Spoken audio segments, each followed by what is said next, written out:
I have been told many strange things that happen on the city's electric train, things that happen in its stations when they become empty.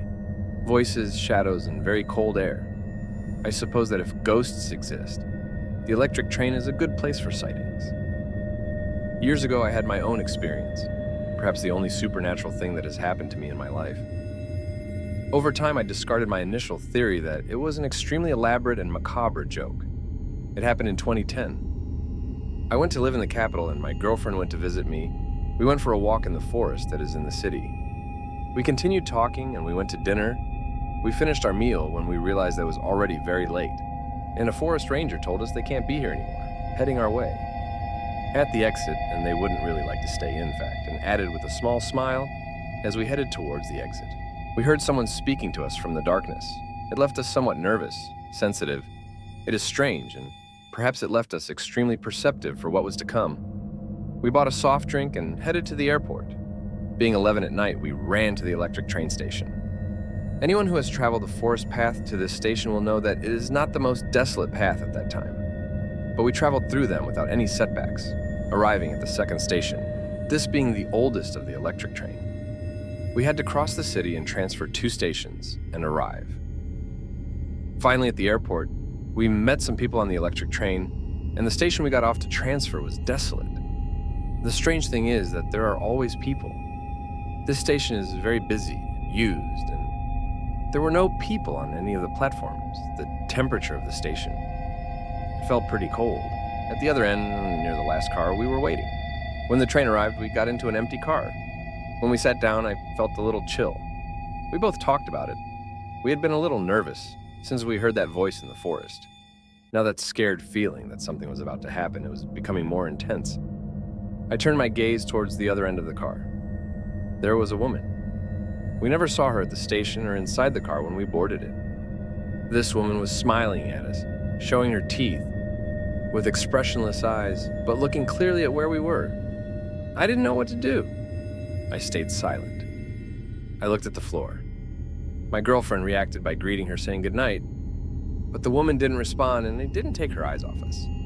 My girlfriend asked me in a low voice and surreptitiously asked us, "Do we get off the electric train?" I began to see the woman from the reflection of the window of the car, and she was just there, smiling motionless.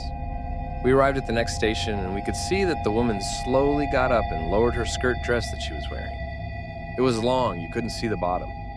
Movement of her feet as she walked, which seemed to move forward, as if she were levitating when the doors of the car closed and we moved forward.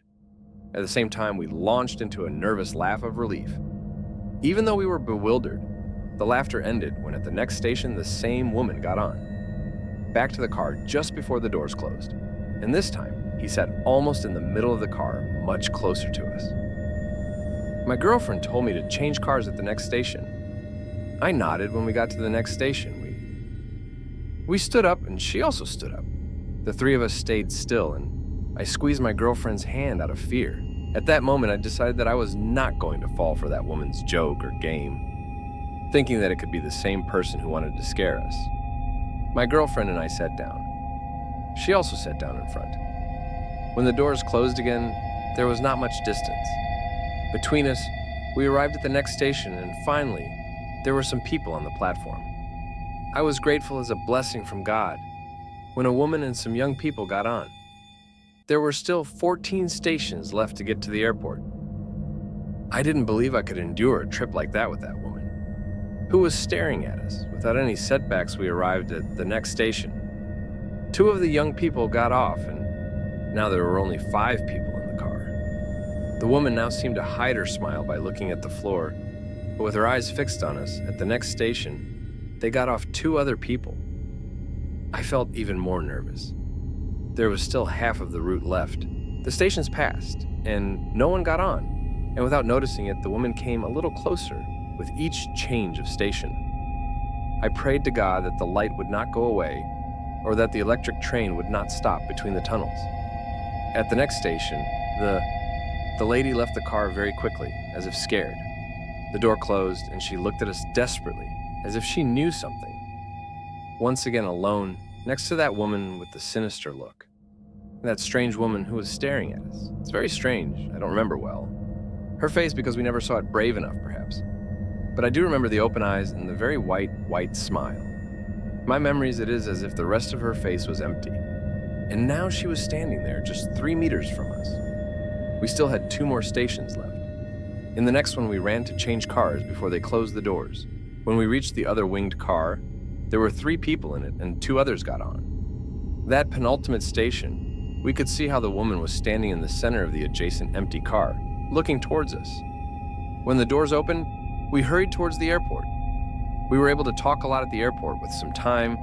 We had one last coffee. Deep down, I was looking for an excuse not to have to return on the electric train on that line to my house. It took me a few months to take that electric train line. Again, a year and a half later, my girlfriend and I moved together. And today we live in another city. We no longer talk about what happened. And we are happy in this small city where there is no electric train. Thank you very much for reading my story.